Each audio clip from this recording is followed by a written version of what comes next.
ఆంధ్రప్రదేశ్లో వైఎస్ఆర్సీపీ పార్టీ జగన్మోహన్ రెడ్డి గారి తర్వాత ఎవరు అనే ప్రశ్నకు ఇప్పటిదాకా సమాధానం అయితే లేదు.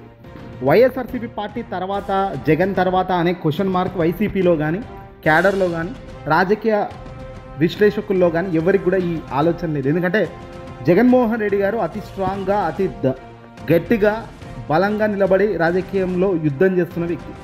కానీ ఇక్కడ ఆలోచనకు వస్తే జగన్మోహన్ రెడ్డి గారి తర్వాత ఎవరు అనేది పక్కన పెట్టండి కాసేపు. కానీ జగన్మోహన్ రెడ్డి గారిని సేమ్ బేస్లో మరో నాయకుడు ఎవరున్నారో అని చూస్తే ఎవరూ లేరు. గతంలో జగన్మోహన్ రెడ్డి గారు 16 నెలలు జైలు జీవితం గడిచిన తర్వాత ఆ రోజు వైఎస్ షర్మిల రంగంలోకి దిగారు. చెల్లిగా తను ఇమేజ్ను కొనసాగించారు. అన్న జైల్లో ఉన్నప్పుడు తన చెల్లి పాత్ర పోషిస్తూ అన్నగా ఇమేజ్ను కాపాడుతూ వచ్చారు. కానీ ఇప్పుడు ఆ చెల్లి కూడా ఏకంగా అన్నపై బురద జల్లుతూ అన్న మంచి కోరుకునే పరిస్థితుల్లో ఆమె లేదు. తాజాగా వైఎస్ఆర్సీపీ పార్టీ జగన్మోహన్ రెడ్డి గారికి సతీమణి వైఎస్ భారతి అన్నిట్లలో కూడా వ్యాపారంలో కూడా చాలా గట్టిగానే రాణిస్తూ వస్తున్నారు. తెర వెనుక వ్యాపారాల్లో కానీ అన్నిట్లో కానీ జగన్మోహన్ రెడ్డి గారికి మంచి సపోర్ట్ ఇస్తున్న వ్యక్తి. అయితే ఇక భారతి గారు రాజకీయాల్లోకి వస్తే ఇలా ఉంటుంది. భారతి గారు రాజకీయాల్లోకి వస్తే అద్భుతం బాగుంటుందనేదే చాలామంది విశ్లేషకుల నుంచి వస్తున్న అభిప్రాయం. కానీ ఎల్లో మీడియా ఈనాడుకు మాత్రం ఒళ్ళు మండుతుందేమో. భారతి ఎందుకు వస్తుంది అనేటట్టుగా వాళ్ళకు అప్పుడే వణుకు పుడుతుందేమో. ఎందుకంటే తాజాగా ఆంధ్రజ్యోతి దినపత్రికల్లో మొదటి పేజీలో వచ్చిన కథ చూస్తే నిజంగా ఆశ్చర్యం కలుగుతోంది. అనుకున్నదే అవుతుందట. వైసీపీ అధ్యక్షుడు మాజీ ముఖ్యమంత్రి జగన్మోహన్ రెడ్డి గారి భార్య రంగంలోకి దిగబోతున్నారట. ఇన్నాళ్ళు బిజినెస్ వ్యవహారాలు మినహా ప్రత్యక్ష రాజకీయాలకు దూరంగా ఉన్న భారతి గారు ఇప్పుడు వైసీపీ నేతలతో మాటామంతి కలుపుతున్నారు. పార్టీ అంతర్గత వ్యవహారాలపై ఆరాధిస్తున్నారు. గత కొద్ది రోజులుగా ఈ వ్యవహారం చాప కింద నీరులా సాగుతుందంటూ ఎల్లో మీడియా దినపత్రిక, అతి ముఖ్యమైన చంద్రబాబు దినపత్రిక అని చెప్పొచ్చు, ఇక్కడ ఈ వ్యక్తి వాళ్ళ పేపర్లో వస్తున్న బరిలోకి భారతి అనేది వస్తున్నారు. సరే, భారతమ్మ గారు వాస్తవానికి రాజకీయాల్లోకి వస్తున్నారా, రాజకీయాల్లోకి రావడం లేదా అన్నది సమస్య కాదు. రాజకీయాల్లోకి ఎవరైనా రావచ్చు, రాజకీయం చేయవచ్చు. అందులో వైఎస్ జగన్మోహన్ రెడ్డి గారి సతీమణి అంటే అందరికీ కూడా మంచి అభిమానం, మంచి ఆప్యాయత కూడా ప్రజల్లో ఉంది, రాజకీయ నాయకులకు కూడా ఉంది. ఆమె వస్తే తప్పు కూడా ఏమీ లేదు, రావచ్చు. రాజకీయంగా ఆయనకు మద్దతుగా సపోర్ట్గా ఉండొచ్చు. ఎందుకంటే సింగిల్గానే ప్రతి అడుగులో పోరాటం చేస్తున్నారు కాబట్టి ఆయనకు పార్టీ పరంగా అండదండలు ఉండొచ్చు, ఇతర పరంగా అన్ని ఉండొచ్చు. కానీ ఒక గట్టి సపోర్టు తన తర్వాత ఇగో భారతి గారు అనేటట్టుగా ప్రజల్లో ఎవరు లేరు కాబట్టి తను రాజకీయాల్లోకి వస్తే ఎంతో కొంత ప్లస్ అవుతుంది. ఇప్పుడు భారతి గారు రాజకీయాల్లోకి వస్తున్న వార్తను వీళ్ళు ఎంత దారుణంగా రాసుకొచ్చారంటే ఏకంగా ఆమె రాకూడదు, అలా ఇలా వస్తుంది అనేటట్టు రాసుకొచ్చారు. ఇదే నారా భువనేశ్వరి గారు, ఇదే బ్రాహ్మణి గారు చంద్రబాబు నాయుడు గారు అరెస్ట్ అయినప్పుడు రాజకీయాల్లోకి వస్తే మాత్రం ఆహా ఓహో మహిళా శక్తి లోకం, మహిళలు మీరే అసలు ప్రపంచానికి మహిళా ఆదర్శం అంటూ అప్పుడు అల్లారు. మరి ఇప్పుడు ఏకంగా జగన్మోహన్ రెడ్డి గారి సతీమణి రాజకీయాల్లోకి వస్తుంటే ఎంకరేజ్మెంట్ చేయాల్సింది పోయి, సరే ఎంకరేజ్మెంట్ ఎలాగో చేయము ఎందుకంటే మేము తెలుగుదేశం పార్టీకి సంబంధించిన వాళ్ళం అనుకుంటే కామ్గా వదిలేయాలి. కానీ అలా కాకుండా జగన్మోహన్ రెడ్డి గారి సతీమణి వస్తున్నారు, చాప కింద నీరులా ఇదంతా వెనకాల సాగుతుంది, ముందుకు తెలియడం లేదంటే వాస్తవానికి రాజకీయాల్లో ముందుకు తెలియాల్సినది వెనుక తెలియాల్సింది ఏముండదు. రాజకీయ చాణక్యంలో భాగంగా అన్నీ సెట్ అయ్యాక అధికారికంగా గొప్పగా ప్రకటనలు చేసుకుంటారా లేకపోతే గొప్పగా ఎస్టాబ్లిష్మెంట్ చేసుకుంటారా అన్నది వాళ్ళ ఒపీనియన్గా ఉంటుంది. అది వాళ్ళ హక్కు కూడా. లేదంటే సామాన్య పరిస్థితుల్లో దారుణమైన పరిస్థితుల్లో కూడా వస్తుంటారు, అది కామన్గా జరిగేది. కానీ ఈరోజు ప్రస్తుత పరిస్థితుల్లో జగన్తో పాటు భారతి కూడా పార్టీ బాధ్యతలను భుజాలపై వేసుకుంటారా లేదా జగన్కు ప్రత్యామ్నాయంగా ఆమె సిద్ధం చేస్తున్నారా అన్నదానిపై స్పష్టత లేదు. కానీ భారతి ఎంట్రీ మాత్రం ఖరారైంది అంటూ వీళ్ళు ఫిక్స్ అయిపోయారు ఎల్లో మీడియా.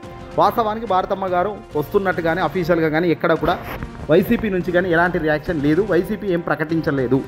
మేబీ రాబోయే కార్యక్రమం మాత్రం శ్రీకారం చుడుతున్నారేమో. ఓకే, అది మంచి సంకేతమే. వైసీపీలో ఇప్పుడు రాబోయే రోజుల్లో జోష్ పెంచేదానికి కావచ్చు, వైసీపీలో క్యాడర్ను మరింత బలంగా తీర్చిదిద్దేదానికి కావచ్చు. జగన్ ఒక్కడే కాకుండా జగన్మోహన్ రెడ్డి గారితో పాటు సతీమణి భారతి కూడా రాజకీయాల్లో ఉంటే చేదోడు బాదోడుగా ఉంటుంది, అండదండలు కూడా మంచిగా వస్తాయి.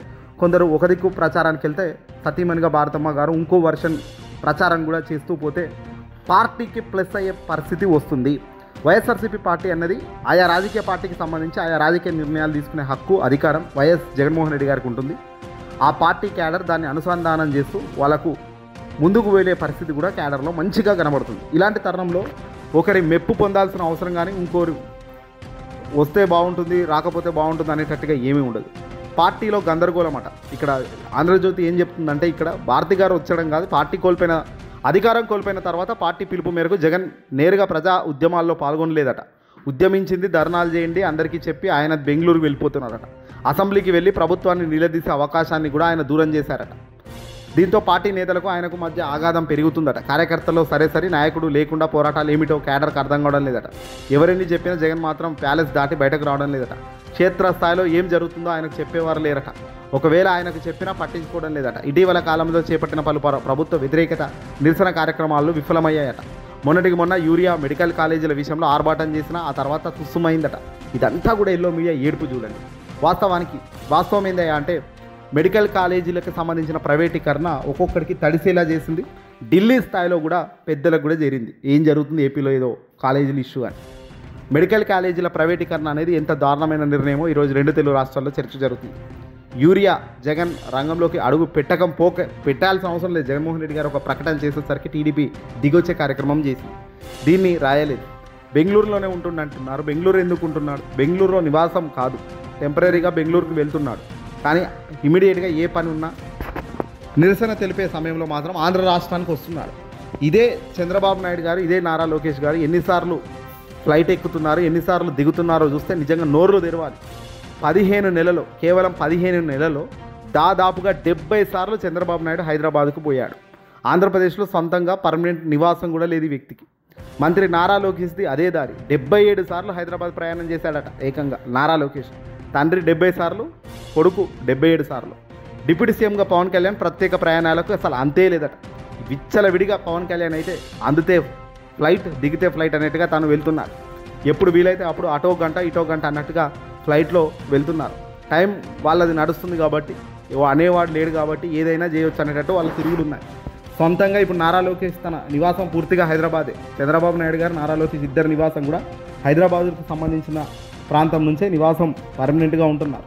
టెంపరీగా మాత్రమే హైదరాబాద్ నుంచి ఆంధ్రాకు వచ్చి రాజకీయం చేస్తూ వెళ్తున్నారు. అప్పుడప్పుడు ఆంధ్రాలో అక్కడో 2 రోజులు ఉంటున్నారు. వీకెండ్ రాగానే మాత్రం ఈ ఆంధ్రప్రదేశ్లో ఏ ముఖ్యమంత్రి, ఏ డిప్యూటీ సీఎం మంత్రి ఎవరు కూడా ఉండే పరిస్థితి కనిపించడం లేదు. వీళ్ళు చెప్తున్నారు జగన్మోహన్ రెడ్డి గారు బెంగళూరుకు పోతున్నాడు.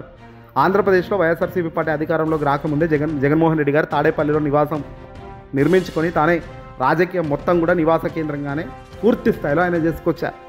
అక్కడే ఆఫీసులు పెట్టుకున్నారు, అక్కడే నివాసం ఉంది, అక్కడి నుంచే రాజకీయం నడిపించారు. చంద్రబాబు నాయుడు గారు ఇప్పటికి కూడా అధికారం ఉన్నా, ప్రతిపక్షం ఉన్నా చంద్రబాబు తీరులో మార్పే లేదు. కానీ దీన్ని మాత్రం హైలైట్ చేయరు ఎల్లో మీడియా. ఎందుకంటే వాళ్ళకి సంబంధించిన వ్యక్తులను ఎప్పుడు కూడా వాళ్ళు తక్కువ స్థాయిలోకి తీసుకురారు.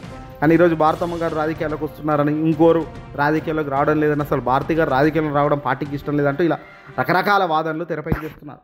ఏదేమైనా ఎట్ ఎనీ కాస్ట్ వైసీపీ బలపడుతుందన్నది వాస్తవం, వైసీపీ గట్టిపడుతుందన్నది వాస్తవం. వైఎస్ఆర్సీపీ త్వరలో దెబ్బలు గట్టిగా కొట్టబోతుంది వీళ్లకు, తప్పు చేసిన వాళ్ళకు అనేది కూడా వాస్తవం. కాస్త సమయం ఓపిక పడితే వాస్తవాలన్నీ కూడా రాబోయే కాలంలో బయటకు వస్తాయి. ఏదేమైనప్పటికీ కూడా భారతి గారు రాజకీయాలకు రావడం అనేది ప్రాక్టికల్గా అవుతుందా లేదా అన్నది అధికారికంగా తెలియదు. కానీ ఒకవేళ రాజకీయాల్లోకి వస్తే మాత్రం ఒక అద్భుతమే, మంచి రాజకీయ నాయకురాలిగా తాను ఎదగాలని కూడా మనసారా చాలామంది కోరుకుంటున్నారు.